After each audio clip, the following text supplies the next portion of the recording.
ये है गुड़ और भुजे चने से बनी हुई बर्फी, जिसे खाना ठंड में बहुत ज़्यादा फायदेमंद होता है, क्योंकि भुजे चने तो वैसे भी हमारी हेल्थ के लिए बहुत ही अच्छे होते हैं और गुड़ भी हमारी हेल्थ के लिए बहुत ही अच्छा होता है।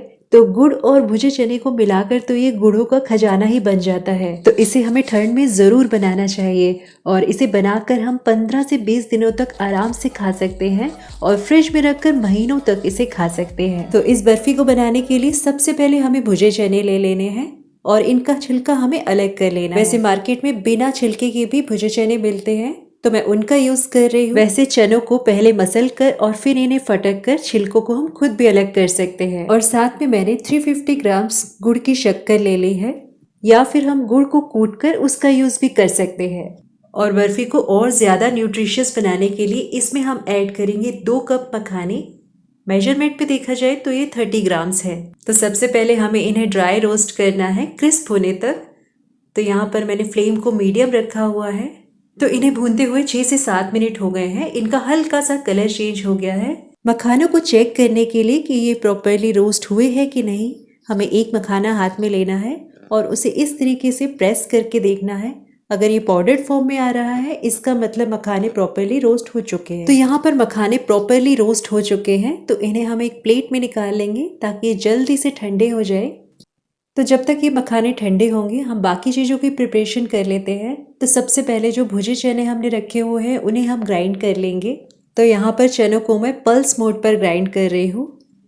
तो बिल्कुल आराम से ये प्रॉपरली ग्राइंड हो गए हैं, क्योंकि छानने से हमें एक यूनिफॉर्म टेक्सचर मिल जाता है, इसलिए यहाँ पर मैं इन्हें छान कर यूज़ कर रही हूँ।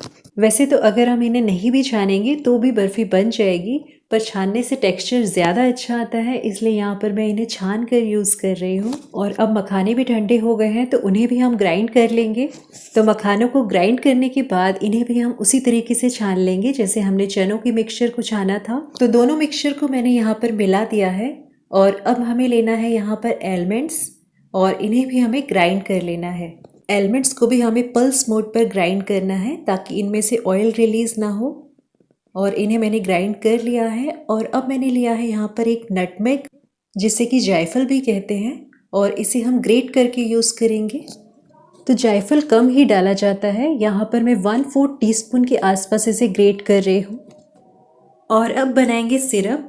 तो गैस पर मैंने एक बर्तन रखा है और उसमें मैं ऐड कर रही हूँ 2 कप गुड़ पाउडर और 1 कप इसमें पानी ऐड करेंगे, यानी कि जितना गुड़ है उसका आधा हमें पानी ऐड करना है। तो इसको हमें तब तक कुक करना है जब तक गुड़ पूरे तरीके से मेल्ट नहीं हो जाता। बस इसके मेल्ट होने तक ही हमें इसे पकाना है, मतलब इसकी चाशनी हमें नहीं बनानी है। तो अब ये गुड़ पूरे तरीके से मेल्ट हो गया है, तो सिरप बनकर तैयार है। तो गैस की फ्लेम को ऑफ करके इसे एक साइड में रख देंगे और गैस पर हम रखेंगे एक भारी तले की कढ़ाई, जिसमें ऐड करेंगे 3 से 4 टेबलस्पून घी। घी के हल्का सा गर्म होने पर इसमें ऐड कर देंगे नटमेग पाउडर जो हमने ग्रेट करके बनाया था। इसे हल्का सा कुक कर लेंगे। फिर इसमें ऐड करेंगे बादाम पाउडर जो हमने ग्राइंड करके बनाया था और इसे हल्का सा हम भून लेंगे, क्योंकि बादाम भुने हुए नहीं थे। फ्लेम को यहाँ पर मैंने लो टू मीडियम रखा हुआ है। और बादाम पाउडर को 1-2 मिनट भूनने के बाद इसमें ऐड कर देंगे 1 कप डेसिकेटेड कोकोनट। इसे भी हल्का सा भून लेंगे, क्योंकि सारी चीज़ें भूनने से टेस्ट भी बढ़ जाता है और मिठाई की शेल्फ लाइफ भी बढ़ जाती है। और फ्लेम को हमें लो टू मीडियम ही रखना है। और इसे 1-2 मिनट भूनने के बाद अब हम इसमें चने और मखानों वाला जो पाउडर हमने बना कर रखा था वो मिक्स कर देंगे और इसे भूनेंगे। वैसे तो ये भुने हुए ही है, पर अगर हम थोड़ा सा इन्हें और भून लेंगे तो टेस्ट बहुत ही अच्छा आएगा। और क्योंकि ये थोड़े ड्राई लग रहे थे तो मैंने इसमें 2 टेबलस्पून घी और ऐड करा है। और फ्लेम को हमें लो ही रखना है, क्योंकि लो फ्लेम पर भूनने से टेस्ट बहुत ही अच्छा आता है। तो यहाँ पर इन सारी चीज़ों को मैंने 5 मिनट और भून लिया है। लगातार इसे चलाते रहना है। और साइड बाय साइड एक प्लेट को मैं ग्रीस करके रख रही हूँ, जिसमें हम अपनी बर्फ़ी को जमाएंगे। और यहाँ मिक्सचर से बहुत ही अच्छी खुशबू आ रही है। तो अब ये प्रॉपरली भुन चुका है। इसमें ऐड कर देंगे जो सिरप हमने बना कर रखा था। क्योंकि इसमें कोई भी इम्प्योरिटीज़ मुझे नहीं दिख रही थी, इसलिए मैंने इसे छाना नहीं है। पर अगर आपको सिरप थोड़ा भी अनइवन लगे तो आप उसे छान कर यूज़ करें। तो यहाँ पर फ्लेम को हमें लो ही रखना है और इन सारी चीज़ों को अब हमें बर्फ़ी की कंसिस्टेंसी आने तक भूनना है। और फ्लेम का हमें ध्यान रखना है कि हमें इन्हें लो फ्लेम पर ही भूनना है, नहीं तो ये कढ़ाई से चिपकना शुरू हो जाएगा। और जल भी सकता है।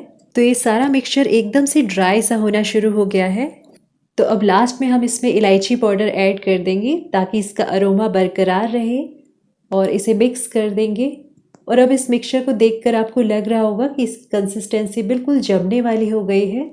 तो अब गैस की फ्लेम को ऑफ कर देंगे और इसे निकाल देंगे उसी प्लेट में जिसे हमने ग्रीस करके रखा हुआ है। और मिक्सचर के ऊपर गार्निशिंग के लिए हम बादाम कतरन लगा सकते हैं जिससे इसका लुक और भी ज़्यादा बढ़ जाएगा। और बादाम फ्लेक्स ऐड करने के बाद इसे ऊपर से हल्का हल्का सा प्रेस कर देंगे जिससे कि ये फ्लेक्स बर्फ़ी में अच्छे तरीके से फिक्स हो जाए। और मिक्सचर कहीं से अनइवन है या सेट नहीं है तो उससे अच्छे से दबाकर प्लेन कर देंगे।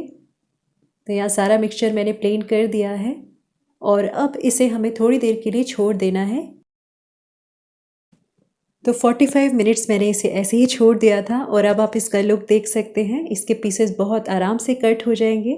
तो इसके पीसेस कट कर लेंगे जिस भी शेप में आप कट करना चाहते हैं, स्क्वायर, रेक्टेंगल, छोटे बड़े, जैसे भी आप कट करना चाहते हैं आराम से कट हो जाएगा ये। कुछ लोग इस बर्फी में जिंजर पाउडर भी ऐड करते हैं, अगर आप चाहे तो वो भी ऐड कर सकते हैं। जब हमने जायफल को भूना था उस टाइम आप जिंजर पाउडर ऐड कर सकते हैं। पर जिंजर पाउडर, नटमेग, ये सारे मसाले काफ़ी गर्म होते हैं तो इनकी क्वांटिटी हमें अपने अकॉर्डिंग ही ऐड करनी है।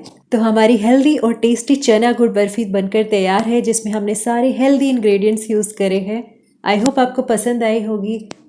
पसंद आए तो कमेंट्स में ज़रूर बताएं और अगर आपको मेरा वीडियो ज़रा भी हेल्पफुल लगा हो तो इसे एक लाइक कर दें। और अगर आपने मेरे चैनल को अभी तक सब्सक्राइब नहीं करा है तो इसे आप सब्सक्राइब कर सकते हैं ताकि मेरे नए नए वीडियोज़ आपके पास आते रहें।